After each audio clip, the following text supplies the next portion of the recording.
A beautiful aspect about hip hop is when it meets you where you are. Whether it's a song you've listened to hundreds or even thousands of times or a song that's new to your ears, it's always nice to be reminded of the relatability hip hop can bring. There have been many songs that have darn near served as therapy for my life simply because I could see myself in the artist. And this past week, I actually had one of those moments. I've listened to and been inspired by The Grind by Masta Ace on several occasions, but last week it hit different just because the words hit a little closer to home. Masta Ace and Apocalyspe use one verse each to express the ups and downs they face as they chase their own dreams, ultimately inspiring listeners like you and I to chase our dreams. So today it was only right that I share that experience with you because we're all on some kind of grind. Mine, of course, is more obvious with what you see with Hip to the Games, but I also think about how maybe you are a single parent or an aspiring artist or an athlete, a business owner, a doctor, or something else. And I may not always have the words to relate to you or inspire you even because I struggle with the similar ups and downs that come with chasing the grind. But thankfully, Masta Ace put some of those in rhyme form, and today we can let this hip-hop legend encourage us to keep a level head while we embrace our own grind. Welcome to Hip to the Games, the podcast for you, the basketball junkie and the hip-hop head. I'm your host, Desmond, and I too have had hoop dreams and enjoy the beautiful genre of hip-hop and its history.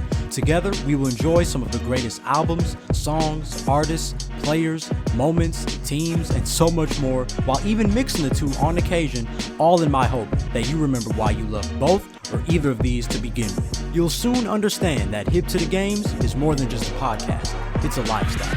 And if you were looking for a platform that combines both basketball and hip-hop, you've come to the right place.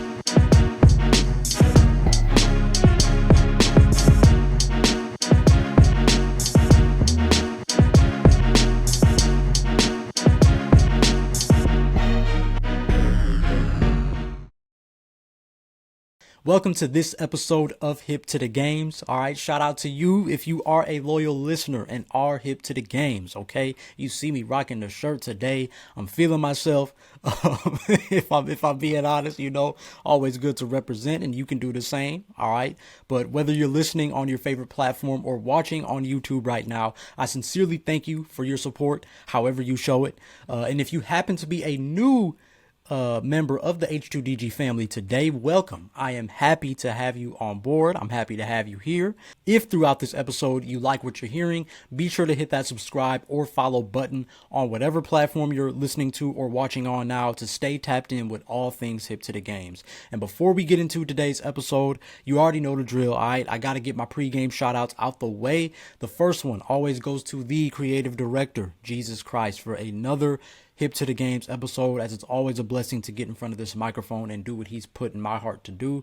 And the second one goes to my 19 Media Group family, okay? It's always a privilege to represent the home team. I know you see that blue and white logo in the corner. That's my squad. Those are my teammates, all right? Be sure to follow 19M Group on Twitter, 19 Media Group on Instagram and YouTube to follow everything going on with the network, as we got a variety of shows around sports, music, culture, hosted by some passionate independent podcasters. And I'm sure you can find another teammate of mine to support, whether it's through listens, likes, comments, views, reposts, buying merch. Any of that support is seen and felt, and it's sincerely appreciated. And I do want to take the time to say thank you if you voted for the show, if you voted for Hip to the Games to be named Best Basketball Podcast in the 2025 Sports Podcast Awards, okay? My gratitude is infinite, and, now it's time to wait for the results that are going to be revealed on January 30th. So, of course, I just wanted to say thank you now that the voting has been closed, because if I'm honest, I'm not really stressing about the outcome. It's a blessing to even be in the conversation. So I'm just incredibly thankful for your support in that way. And of course, while we don't have to worry much about this for this song that I'm breaking down today, given that this is a Hip to the Games breakdown, I got to give my disclaimer. You should know that I keep it clean over here. So you will hear me censor curse words and even reword lines as I try my best to avoid sexual innuendos, vulgarity, just anything that ain't clean. But you better believe, okay, you better ask somebody that you will enjoy this episode. You'll leave with a smile or a laugh and or simply a reminder of why you love hip hop in the first place, okay? Why we love this beautiful genre and culture. All right, so with all that said, let's get into some personal and artist background of The Grind by the legendary Masta Ace featuring Apocalypse. Now, if you've listened to Hip to the Games before, then you'll know that I have no issues letting you behind the curtain every now and then. I've said it before and I'll say it again. No matter the platform, whether it was a NBA player, radio personality, podcaster, YouTube creator, I told myself at a young age that I would let people know what my journey was actually like. Because people tend to gloss over the hard days that come with dream chasing, you know? So I'm going to be honest and say the last several days, I felt empty as a creator, which I'm sure is surprising in some ways, because I'm usually smiling and trying to be bold and put myself out there and walk in confidence, even if I got to fake it low key, you know, all while being encouraging and positive and just truly trying to be the light that God calls us to be. You know, I enjoy my hobbies. I enjoy my passions. You know, I find joy in expressing joy of the Lord because this world needs more of it, right? I always try to be that guy, and, you know, of course, I enjoy sharing my interests with people like you. That's one of the reasons why this podcast exists. You know, as I always said, I enjoy basketball and hip hop for what they are. I don't give a blank about hot takes. I don't put out content for engagement. I don't make statements just because. You know, I don't care for nor find the thrill of debates, if I'm being honest. Like, I just love getting to the root of why fans like you and I love hoops and love hip hop. But what happens when I'm not feeling any of those things? You know, what happens if I'm not feeling those positive emotions and those dopamine hits, right? What am I supposed to do when all the passion and the work I put inside one podcast episode, and I'm really proud of it, but it gets 20 views, right? And it leaves me drained. Where like the next day, you know, I'm waking up with eye strain because I was staring at a laptop and an iPad for 10, 12, even 14 hours, you know, or when that kind of work has me questioning my purpose, has me questioning my love for what I do. Do I really love it like I say I love it? And you know, of course, I got to be all the way real with you. There are days where, you know, there are 10 NBA games on a night. Some of my favorite players are playing. Some of the most exciting teams are set to face off. But here I am, sitting in my room. I'm playing NBA 2K16. Yeah, you heard that right. Or dare I say NBA Live 06. I'll bust out the PlayStation 2 sometimes. And I'm just reminiscing on the NBA and the style of basketball I grew up learning and loving. Yet the whole time I'm doing that, my brain is like, man, what are you on? It's no wonder why you can't find no mass success in your endeavors. You can't even watch a game from today's era. 10 games tonight, full of exciting players, and you worry about the past. And then even then, say those games are on a Sunday or a Monday. I'm literally sacrificing watching NBA games so my podcast content can be ready for the week. And still, it don't stop there. Because don't get me started on hip hop, right? It's hip to the game, so I got to be tapped into both. And while most of my peers my age, they're tapped into guys like Larry June, Rock Marciano, Boldy James, Smino, like admittedly, I'm just not as familiar with a lot of those guys' catalogs. And, you know, it's cool because music is subjective. You know, maybe I'll get into their stuff when I'm 35 and 36, right, instead of 26. You know, music reaches us at different points of our lives. That's the beautiful thing about it. And shoot, I still got to listen to Redman's album. You know, all these things are coming to my mind. But, you know, truth be told, sometimes I find myself struggling to find that desire or inspiration to tap in sometimes. Sometimes I want to just listen to my playlist of songs that's, you know, just near and dear to me. Like, I don't have like the bandwidth, I guess I could say, to tap into a different artist, you know. But then, of course, in my brain, when that happens, it's like, oh, here you go. Now you call yourself hip to the games and you can't even, you know what I'm saying? You're not even tapped in all the way. Yeah, all right. So I say all that to say, this past week, I felt pretty empty. and pretty drained. I tweeted, if you follow me on Twitter, I tweeted one day, and I think it was just, again, it was one of those tweets I was just thinking out loud, so you probably didn't even see it, but it was like, I just felt like the Lord was testing my endurance. The NBA topics weren't just popping in my head like they usually do. I'm struggling to pursue the hip hop centered ideas that I've just been sitting in the back of my mind like old vinyls. I'm comparing myself to bigger creators and getting discouraged. I'm worried that my efforts are worthless, that they won't lead to anything. I start questioning why anybody should even entertain this, right?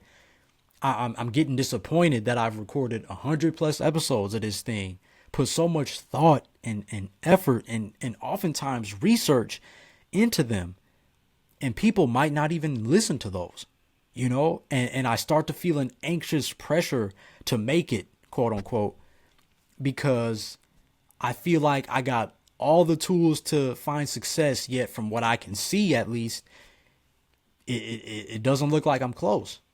And, people say there's room for everybody to eat, right? There's room for everybody to win, but sometimes it don't seem like it.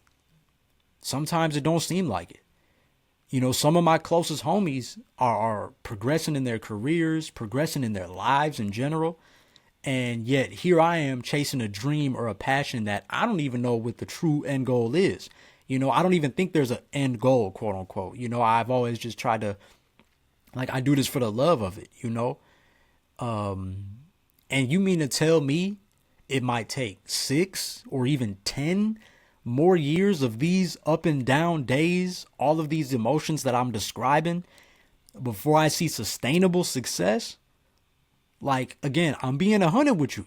This is what this platform is all about. I'm being 100 with you. So I know I'm getting a little long-winded, but that was the mindset I was in. Nothing was clicking for me.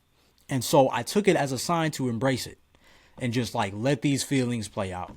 You're human, feel these feelings. Obviously knowing that at some point I need to plan some content. Hip to the Games is going to be coming up for a new episode. Obviously, I still want to tap in with my solo YouTube channel. I know at some point something's got to click, but at the same time, I'm still trusting God that he had my back in the midst of what I was feeling. And so finally, after what was really another day of hopeless procrastination, I go on YouTube Music, hit one of my playlists, one of my go-to playlists, and decide to listen to The Grind by Masta Ace. And suddenly, it's like life felt a little bit more relatable.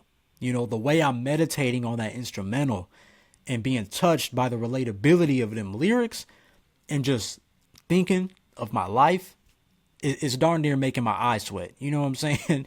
Real ones cry too. It was darn near making my eyes sweat. And, that's what music is for, right? And then it happened. God spoke. This is what you need to give them. Notice he didn't merely say, make this your next episode, post this video, this is content. God is not a God of content. He's a God of people. And I realized he was essentially telling me, Des, this is what you feel. These are your real life feelings. This hip hop song helped you kind of release the things that you couldn't describe with your words, the things that you were sitting with. Isn't this what your platform is about? You bring this to them while you point to me. You need to give them this. Practice what you preach, right? You say this is an authentic platform to match the authenticity of hip hop. Don't polish yourself up. Don't feel like you got to look like you got to be put together to do this. Give them this, because this is real life. This is what people need. Do what I put in you to do. Use your love of hip hop to have fun, love others, and most of all, point to me. And then it was like riding a bike after that. Suddenly I had an abundant amount of inspiration for my next episode, which is what you're listening to now. And I can't tell you how much more of some of the past Hip to the Games episodes came to be in similar ways, So I say all this to say and introduce my breakdown of Masta Ace's 2004 single, The Grind, featuring Apocalypse. Because if you're in a similar situation to me and have experienced similar feelings, to Masta Ace and Apocalypse, you know all about the grind. You know all what comes with the grind. And I mentioned it in the previous episode, but if you're new or you don't remember, Masta Ace is a Juice Crew legend. Okay, years before the Wu, years before A Tribe Called Quest, there was the Juice Crew, okay, which consisted of DJ Marley Marl, Big Daddy Kane, MC Shan, Biz Markie, Cool G Rap, Roxanne Shante, and Masta Ace, to name a few. And recognize, all of these artists were special. Okay, I know I expressed a similar point with the Wu-Tang Clan. Same thing with the Juice Crew. You know, Marley Marl got hot in his neighborhood and he became like the go-to DJ producer if you were an aspiring rapper. You know, if you could get a hold of his attention, you had a shot at a successful career. You know, Big Daddy Kane, he needs no introduction. But again, this is a guy who was known for his smooth delivery, smooth persona, versatile flow patterns, most notably his fast raps. You know, to rap fast while still saying something, you know, even though it was often braggadocio. He could switch his flow up. You know, the late, great, rest his soul, Biz Markie, he was the character. You know, he could rhyme, he could tell stories, he could beatbox, he could produce. You know, he could put on a show that was worth watching. You know, he could rock a party for sure. You know, he was an all-around talent. You know, MC Shan, he's widely known for beefing with KRS-One, you know, and igniting the Juice Crew versus Boogie Down Productions battles and beef with The Bridge. Cool G Rap is a hidden GOAT, if I must say. You know, his style carries the kind of perfection that only the best have, yet among general fans, he doesn't always get in that conversation. Obviously, those of us who know will include him. You'll hear a lot of OGs include him in their top five, or Mount Rushmore, as you could say. But again, he, similar to Kane, possessed a lyrical dexterity that many MCs wanted to copy. And then you got Roxanne Shante, right? The woman, right? The first lady. She comes up as the best battle rapper in her hood while just a teenager. I'm talking like high school, you know, like early years. And then she quickly got the attention of Marley Marl. And, you know, so without turning this into a Juice Crew episode, they were an all-star crew filled with legends, not even using that word lightly either. Okay. Like I said, I know we do that a lot because we got legends in our hearts, but this is a true legend. Okay. Genuine hip hop legends coming out of the Juice Crew. Now, the most fascinating thing though about Masta Ace is that given he is a Juice Crew member, his career stretches back as far as the 80s. But he credits his work post 2001 for his longevity up to this point, as his work since then has been able to draw in younger fans. So, you know, while OGs remember his work from the 80s and the 90s, and even to this day, he makes music, right? Most notably with Marco Polo. But one of the main reasons fans appreciate him and his albums, like the classic Disposable Arts or the relatable, you know, A Long Hot Summer, is the fact that he takes immense pride in making conceptual albums. You know, whether fictional or fact-based, Masta Ace makes albums the way they're supposed to be made, with a purpose and a theme in mind. Okay. And again, there's so much talk nowadays of like whether or not you should do a conceptual album or whatever. And it's the thing I always say is, especially the younger generation, like they don't understand that that was once an industry standard. Everybody was making concept albums. Everybody had some kind of like persona, right? Or idea that was coming to the forefront of their album. That was an industry standard. And Masta Ace took that and made that, like, he does that for his career, right? And of course, when you have conceptual albums, that means storytelling becomes even more important. And Masta Ace used A Long Hot Summer as a prequel to Disposable Arts. So obviously, A Long Hot Summer came after Disposable Arts, but A Long Hot Summer served the concept was that it was a prequel to the story that was told in Disposable Arts. You know, the albums detail the journey of an aspiring, slept-on MC in a tough music industry. And again, that sounds like a lot of MCs we know, right? But the album is filled with instrumentals from producers like Ninth Wonder, Crisis, who actually produced the dreamy, hopeful sounds of The Grind, and Masta Ace himself even. So with a self-explanatory title, Masta Ace partners with Apocalyspe, who I actually couldn't find any information on as far as background whatsoever. A lot of stuff, it was hard to find. But together they use this song to chronicle their respective journeys as MCs. And what I like is that even with Masta Ace's career success, you know, him being out of the Juice Crew, he's able to express the struggles that come with that. And I appreciate how Apocalyspe can tap into the struggle of tasting the dreams of the future while wrestling with the realities of the present. So overall, just some extremely relatable verses from both of these guys. So without further ado, we can get into the breakdown of The Grind by Masta Ace featuring Apocalyspe. I mean, if you take those lyrics and you pull them away from the music and you put them up on the wall somewhere and someone had to look at them, they would say, well, this is genius. This is genius work. So as the beat starts, Masta Ace gives a shout out, specifically dedicating the song to those who find themselves trying to make ends meet, a common goal of the grind, right? Ultimately, our respective grinds are in the effort to provide for ourselves doing what we enjoy doing. Or for some of us, simply doing what we have to do so we can take care of those we love. Either way, Masta Ace knows who the song is for and establishes it early. And then we get the first rendition of the chorus. I'm on the grind, still got my money on my mind, and I feel like I'm walking on the line. When it seems like I'm running out of time, that's when I'm going on the grind. And what I love about this hook is that it's a simple picture of the day-to-day workflow, right? Like I just said, you want to provide, you want to find a way to make money. In some ways, and what struck me is that it's kind of an indirect callback to Rakim, right? Thinking of a master plan. Cause ain't nothing but sweat inside my hands. So I dig into my pocket, all my money is spent. I dig deeper, still coming up with lint. So I start my mission, leave my residence, thinking how I can get some dead presidents, right?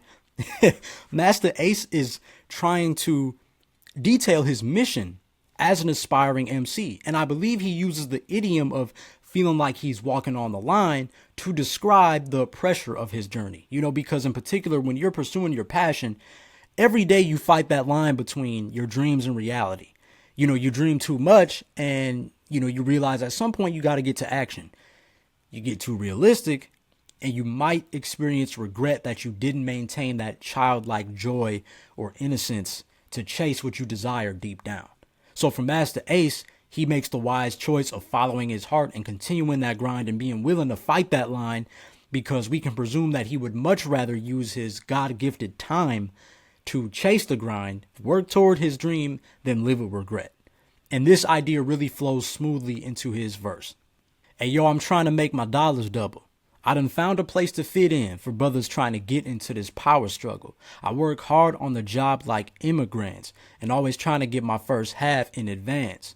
All right, so technique-wise, Masta Ace has a smooth flow and pace, okay? A lot like NBA phenom Shai Gilgeous-Alexander, okay? Not too fast, not too slow, just right. While not an exact rhyme, though, he does a great job showcasing his syllability, matching power struggle with dollars double, right? And then he even bends his pronunciation of immigrants to match in advance, right? Work hard like immigrants to get my first half in advance, okay? But message-wise, these lines detail how Masta Ace is a hard worker. He's found his footing as an MC in the industry that is very difficult to crack.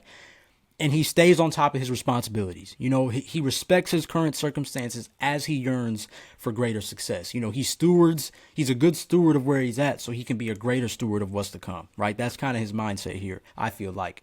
Then he shifts the conversation a bit, and then he continues his verse expressing the realities of a rap career. It sounds strange, but the rap game is not a game. You can make a lot of money, gain a lot of fame, but don't get it twisted. You could get addicted, buy a mansion in the Hamptons, and get evicted. So one of the first lyrical details you may notice is how Masta Ace plays on the phrase, the rap game, by saying that it's not a game, right? It's not something to play with. It's not all sunshine and rainbows. As I've mentioned a few times on the show before, if your values are in the wrong place, it can be very easy to fall into the bottomless pit of the stardom that can come with a career in rap. Right? That's why I always make it very clear to you and people that I come across, like, yo, are you doing this for hip hop? Or are you merely just chasing a rap career? Because there's a difference, especially, and that's why I take so much pride in this. There's a difference. There's a difference that I feel like the younger generation, for obvious reasons, just doesn't understand. And you can go back and look at every single interview I've done on this podcast. Okay, it's not a whole lot, but it's a great handful. From D. Skills Harris to Adrian Rose, every single artist I've had on here so far has their values in the right place. You hear it when they speak. You hear it in the answers they give, that they love hip hop. They take pride in the foundational principles and values of this thing that we created way back in the late 70s. They want to reach people with their words. You know, a big house and a nice whip and all the dough in the world is a bonus. It's a bonus, but it's not the main thing. So Masta Ace, to me, I think he touches on that here. You know, fame and money may come, but don't get it twisted. Even you, with all that fame and money and status and whatever, you can get addicted to the fruits to the point you lose everything you ever worked for. Even with that mansion you bought, you can get evicted. You aren't immune to losing those things because you have that money and that success. And this goes for everybody, right? Not even just musicians, but anybody who is able to reap those kind of fruits. You know, you got to make sure your mind is in the right place. And after placing this kind of proceed with caution sign, if you will, at this point in his verse, for fellow aspiring artists specifically, Masta Ace offers a look behind the curtain at why his time is precious and his responsibilities extend beyond the art of rap. Now, if you call me and I'm not around, I'm probably putting my grind down, doing shows out of town. I be the manager, road manager, and call handler, booking agent, choreographer, and tour planner. I be the VP of marketing and promotions, producer and arranger with a range of emotions.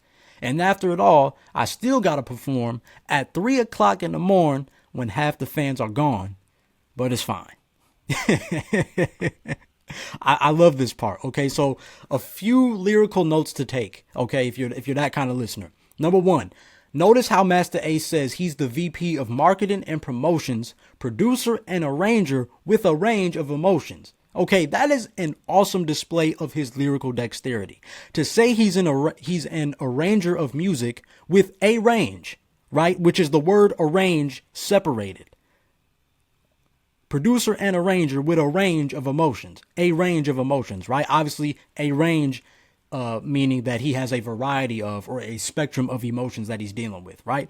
And then secondly, how even at the end, he shortens the word mourning to mourn just to fit the rhyme scheme, right? You gotta love that kind of creativity that comes with hip hop, man.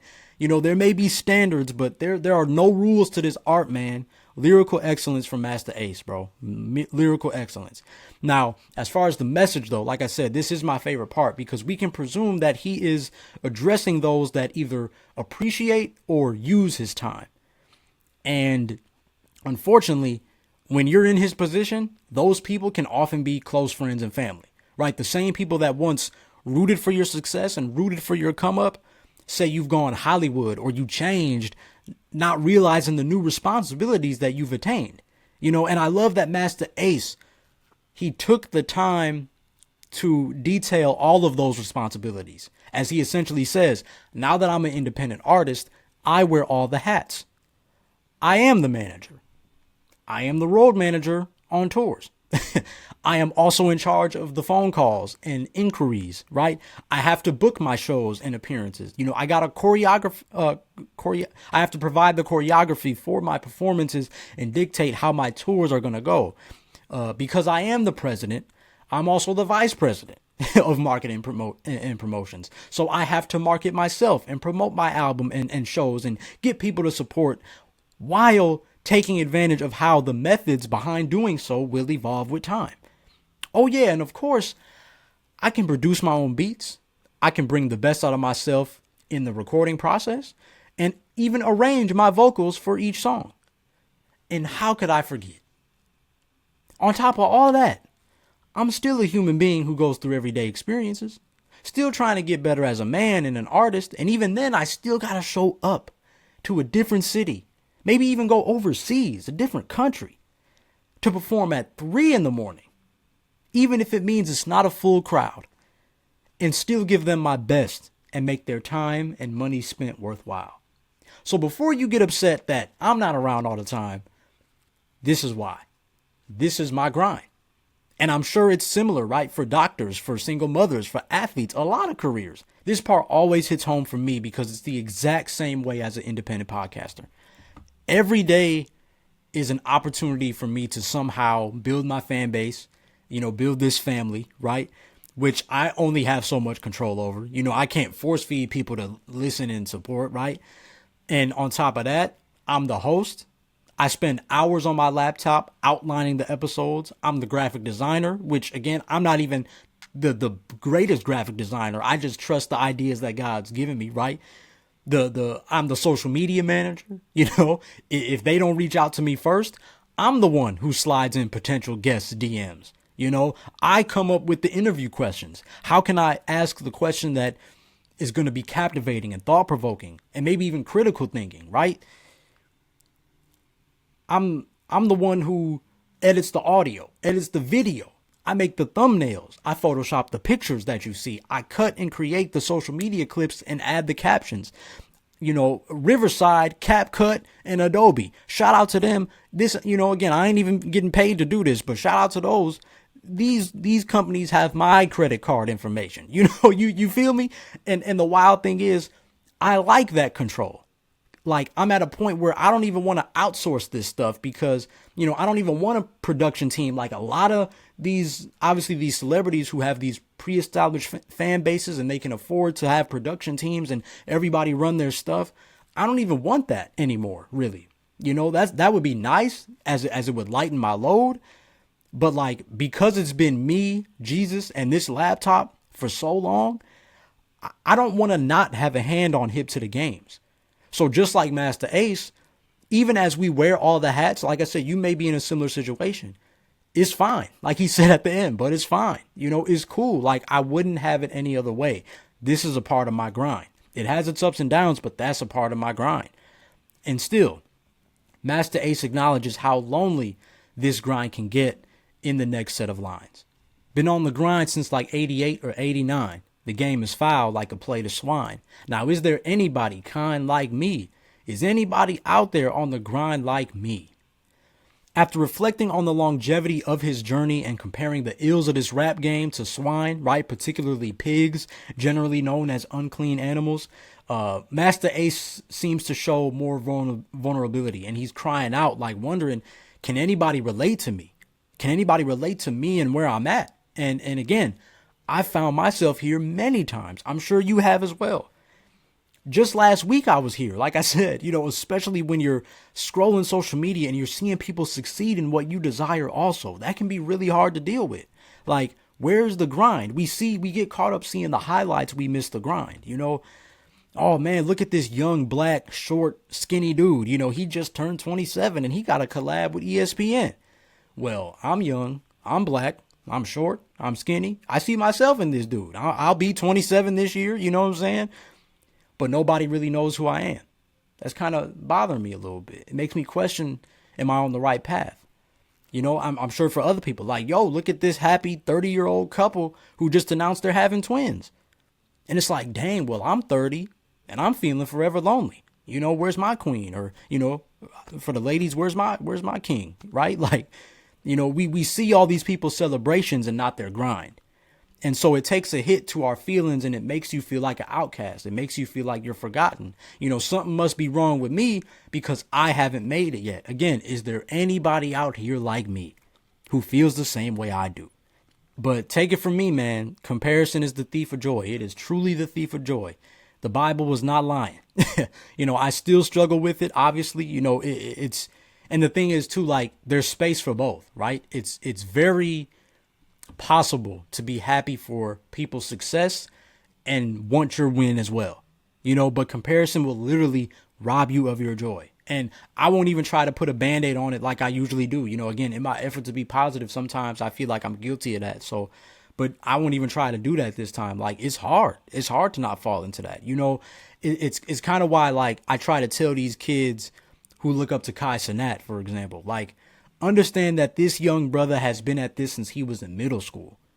And even when you look at what he's done just in the past 4 to 5 years, he's done some stuff that's unhealthy, like 24-hour streams, man, what? And you wonder why he seems like he's this overnight sensation. Not everybody can, nor should everybody do what he's doing. But that's cool. It works for him. There's levels to success. Everybody's grind is different. It's the same thing when you hear the stories about Kobe Bryant. Like, everybody wants to do those things, but Kobe Bryant was an individual. He was truly one of one. So in his one of one type success, for example, scoring 60 at almost 40 years old, it makes sense that his grind gave him that result, because not everybody's willing to do that stuff. It's the same thing with Kai Cenat. Like, not everybody's willing to do these 24-hour streams and all this stuff, and to keep people's attention for 24 hours. You know how hard that is? And he's doing that because he wants this crazy success for himself. You know, you gotta give him his props for that. But like, my point in mentioning this is that you can find your own rhythm of consistency. You know, I understand it can get tough, right? When you feel like Masta Ace. Like, am I tripping? Like, is there anyone else who one day feels super inspired and then the next day absolutely clueless and on the verge of giving up? Oh, there are. Okay, cool, we move. You know, I promise you. And if you don't see anybody going through what you're going through, like I said, I'm here to tell you that I done been through all the emotions, you know? And obviously, if it ain't me, Masta Ace is here to tell you, you know? And the good thing about this, though, is that Masta Ace, he does provide a similar ray of hope, right? Knowing that you're not alone. He provides a similar ray of hope at the end of his verse. For everybody working 9 to 5, for everybody trying to rise with their eyes on the prize, I'm with you. We all going through it. But yo, deep down inside, I know we still gonna do it. Okay, so Masta Ace shouts, you know, he gives a shout out to those who are managing 9 to 5 jobs and those trying to wake up every day, pursuing their goals and dreams, and affirms to them that they indeed aren't alone, even including himself a part of the group, right? Like, I think that's important too, to say we, I'm with you, you know, and doing all that before declaring that deep knowing that success is on the horizon. You know, deep down inside, I know we still gonna do it. Right. So it's a nice ending to a relatable verse that details the ups and downs of Masta Ace's grind, you know, and after a double rendition of the hook, we get to hear similar themes from Apocalypse's point of view. But before that, if you are enjoying this breakdown so far, here's how you can show some extra support to Hip to the Games and represent that H2DG lifestyle like yours truly. All right. As a fan of Hip to the Games, not only should you show your love for the podcast, but you gotta express your love for basketball and hip hop. With a wide variety of clothing and accessories, there is always a way to show how much the game of basketball and the game of rap means to you. Let everybody know what it means to be hip to the games by clicking the link in the episode's description to cop some merch and represent the H2DG lifestyle. All right, welcome back to Hip to the Games, and now we're gonna pick right off with Apocalypse's verse, the second verse of the grind. Like I said, where he carries similar notions and feelings of Masta Ace, what he did in his verse. Yeah, I really feel I'm blessed because I was born with the talent to rhyme, but the stress got me this close to quitting sometimes. On the crowded A train every morning, I can't wait for the day my hustle game don't gotta start this way. Man, I just know so many aspiring MCs that feel this exact way. Okay, I can only imagine how hard it is to know you got quality songs and this never-ending itch to create with your God-gifted talent, only for people to remain asleep or be reminded of your hardships, right? And I love how Apocalypse is honest and straight up, and he says he feels like quitting sometimes, because it be like that too. Because let's be real, the stress doesn't necessarily come from creating, right? It comes from creating when the tunnel still looks dark. It comes from creating, not seeing that light at the end of the tunnel that you thought you saw last week, right? It comes from balancing the dream you have a love for and the job that you're just tolerating, right? It comes from dropping your hardest bars and you get 2 cents from DistroKid. You know, the people ain't really rocking. For some reason, there's no gravitational pull to your art. You know, it comes from dropping an album and your closest people barely support. They ain't liking, retweeting, sharing it with a friend, you know, all those things. And you know, I can't say it enough though, man. Like, I know how it is. I know how the grind gets. You know, unmet expectations hurt oftentimes. That's really the root of it. If we be in 100, unmet expectations, it hurts. You know, even for me, like I said, when an episode that I worked hard on doesn't do as well as I thought in my mind, that's when it can get very discouraging and disheartening. You know, why you think I always make room for gratitude throughout my show? right? I'm sure most podcast experts, quote unquote, might look at that and be like, he's doing too much. That's why his episodes could be way shorter, because he's doing all this stuff. Like, nah, I strive for the connection that you and I have through this art that we call hip hop, and through basketball too, but like I said, those things can be very disheartening, because at the end of the day, I try to focus on who is here and who does support. Because if I get too far off and my focus changes and I get off kilter, I'm going to get discouraged easier. But, it can be hard when, every day you're reminded that you're not where you want to be yet. And I think Apocalypse kind of nods to that when he mentions how he can't wait for the day getting on the crowded A train isn't the start of all his days, And I think similar to Masta Ace, he continues his verse detailing a part of his grind that people don't see and therefore end up misconstruing. Brothers think it's all good when they see me and hear my CD, and they think I'm jumping into 745 with TVs. They don't know I miss tours and shows to go to work and pay bills and keep dough on my clothes. Okay, so lyrically, right, the highlight we can see here is how Apocalypse says see me to match the abbreviations of TV and CD, right? Brothers think it's all good when they see me and hear my CD, and they think I'm in the 745 with TVs. Solid execution there. And I think good awareness, if you're thinking of like songwriting and delivery when performing those lines. But message-wise, he explains how people often think because they hear his voice through a CD that he's made it, right? And so he's getting the money. And in his words, he's pushing a 745 BMW with the TVs inside, which, might I add, was a great picture of wealth in 2004. And dare I say, a great picture of health today. It probably look a little different, but great picture of health. Point being, and again, this reiterates what Masta Ace was talking about in his verse, right? How people see you and they think they know your grind when it's the total opposite. And in this case, Apocalypse, he may very well release music that fans are enjoying, but in reality, he releases that CD and unfortunately has to miss out on promoting his project, promoting his album, promoting his songs through touring and shows in favor of him paying the bills. Right? At the end of the day, music isn't his main source of income, so he's got to get back on his main thing to pay the bills and do the heavy lifting income-wise. Again, another example of balancing one's passion with their reality. And, like I said, it takes a long time for music to pay the bills and provide in all areas of life. Any artist will tell you that, especially when you about this hip hop life. Again, a lot of our legends have been honest about this. The sad reality is that hits and tours, they pay the bills. The nerdy lyrical stuff that we care about ain't gonna bring you that much.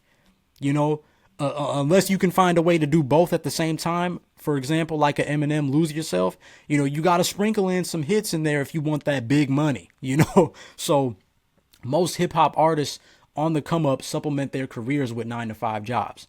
And then on top of this, Apocalypse has to deal with the pressure to perform, right? Pressure to hustle in the streets, and a rough relationship with his mother, as we'll see in this next set. In the shadow of a legend, so they expect me to spit and sound like him, but y'all gotta let it go. Every day I face the crossroad of rap or drugs, album cuts and singles, and crackheads and clapping thugs. When I'm broke, my moms won't even give me a hug, but on payday, I'm her baby, then she call it love. So it's interesting, right, to wonder if Apocalypse is referring to Masta Ace as the legend he's in the shadow of, or if he's the son of another hip-hop legend. Again, I wasn't able to find much of anything on him, but either way, I think we can understand that he's feeling the pressure to be somebody he's not, right? And good on him for recognizing that he should have his own story, have his own style, have his own grind. It can be tough and annoying when people expect identical results in that situation. Think of Bronny James, for example. Many people expect him to be this multi-time all-star just because he's LeBron's son, because he'll have the connections and the relationships to aid him in this success. A lot of people placed a lot on his plate in just his young career so far. A lot of people want him to get all the playing time and all this thing. Oh, he shouldn't be in the G League, whoop-de-woo, all because he's LeBron's son. And, the reality is Bronny James can make 0 all-star appearances in his career and still have a long and successful NBA career. I hope people realize that. Just because they share the same name, he's not LeBron. Much like Apocalypse, right? Once people let that go, it'll be easier to accept the individual that is Bronny James Jr., right? That is Apocalypse, right? And additionally, Apocalypse details how hard it is to deal with the crossroad of a career in music or to hustle. Again, because of the situations he rapped about earlier, we can understand why he's tempted to give up the music career and get the money another way, likely much quicker, even if it isn't a respectable way of living, even if it's a dangerous way of living, and even it goes down to the relationship with his mom, that might aid in that decision, because for him, she only seems to express that love to him when he brings home some money, which in the end isn't the kind of unconditional love a mother is supposed to have with her child. So what I like about Apocalypse's verse is that we get more layers to that grind, right? The grind isn't just the work. It's the difficult relationships. It's the people taking advantage of you. It's the inner struggles. It's the inner doubts. It's the urge to give up and do something that probably ain't going to be good for you, but it'll give you that success you're looking for quicker. Like the grind entails so much that people don't see. But like Masta Ace, he ends his verse on a positive note, choosing to keep one foot in front of the other. I keep making my moves because one day I'ma prove I got what it take and I will not lose. Yeah. That inner determination goes a long way when you on the grind. Again, it's that deep knowing of success, right? I got what it take and I will not lose. Like I don't envision myself failing. I gotta see how my reality might one day match the dreams I had in the past, because the absolute worst thing I can do, the absolute worst thing would be quitting and dealing with that regret of not trying. So I got to keep going. And by not giving up, I can't lose to myself. The only way to win is to keep going. So we hear Apocalypse make that choice and in turn inspire you and I to make that choice also. If Masta Ace and Apocalypse can detail the ups and downs of that grind, get honest on what it's really like, and choose to still keep going in the end, then maybe I can and should as well. Trust the journey, as they say. And then the song ends with a final double rendition of the chorus. I'm on the grind, still got my money on my mind, and I feel like I'm walking on a line. When it seems like I'm running out of time, that's when I'm going on the grind. I'm on the grind, still got my money on my mind, and I feel like I'm walking on the line. When it seems like I'm running out of time, that's when I'm going on the grind. And after an outro that features a chopped up and scratched version of Nas' lyrics on Hate Me Now, right? I had to hustle hard, never give up. I had to hustle hard, never give up. That brings us to the end of the breakdown of The Grind by Masta Ace featuring Apocalypse. This song is a great pick-me-up for me personally. And I definitely encourage you to add it to your playlist as well, because I know that if it can help me and bring me out of a funk, then it can do the same for you. If you know me by now, you know I love a good, honest, wholesome, heartfelt hip hop song.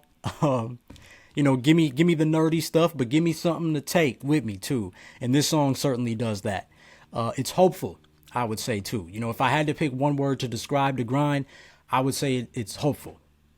Just knowing that somebody relates to the process is nice. And even for me, right? I say this like I'm blessed with a great supportive family.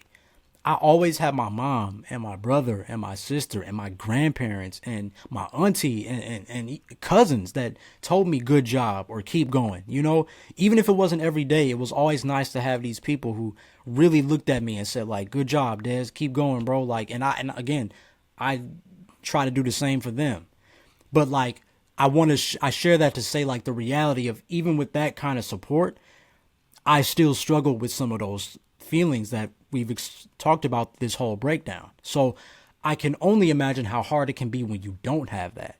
Again, that's why I've always been so big on encouragement on my platform, because I've received so much of it. I'm able to pass it on to you and anybody else I come across. The Bible says in Proverbs 12:25, anxiety weighs down the heart, but a kind word cheers it up. And I don't take that lightly. I'd much rather use my time to edify and encourage as opposed to be on some foolishness, right?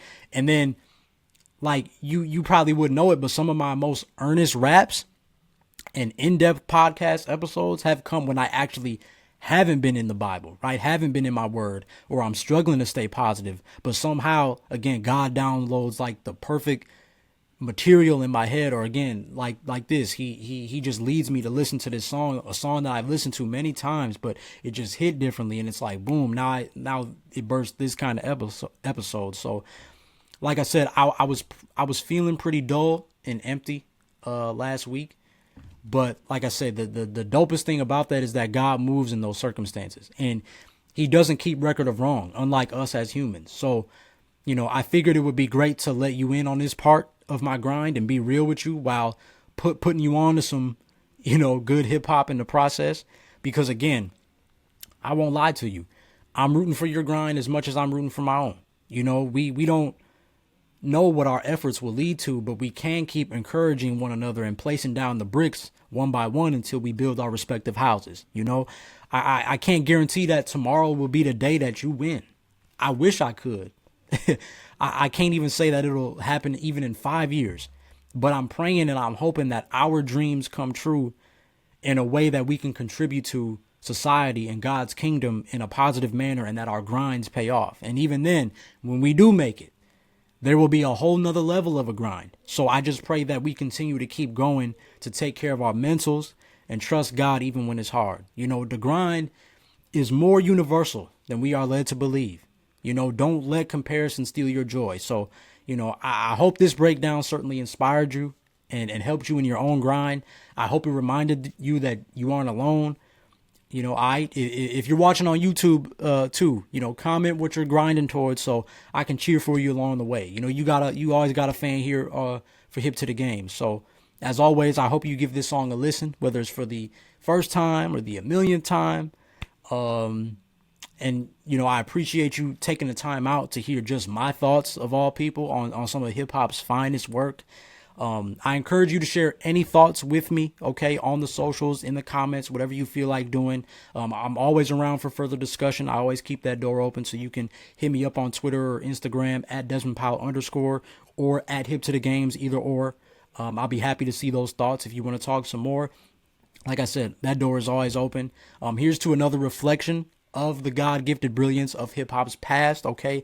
Shout out to the legendary Masta Ace and Apocalyspe for sharing their hearts on the grind and motivating us all to trust the journey towards our own dreams. And of course, here's a huge shout out to you for being hip to the games, and I thank you so much for sticking around for another episode, all for the love of the best combo there is. Peace out, and God bless. Hope you enjoyed this episode of Hip to the Games, and if you enjoyed this episode, be sure to hit up the socials at Desmond Powell _ and at Hip to the Games on Instagram, Twitter, and TikTok so you don't miss out on the fun. And please follow or subscribe to the show and leave a review on the podcast platform you're on right now, as your support is greatly appreciated.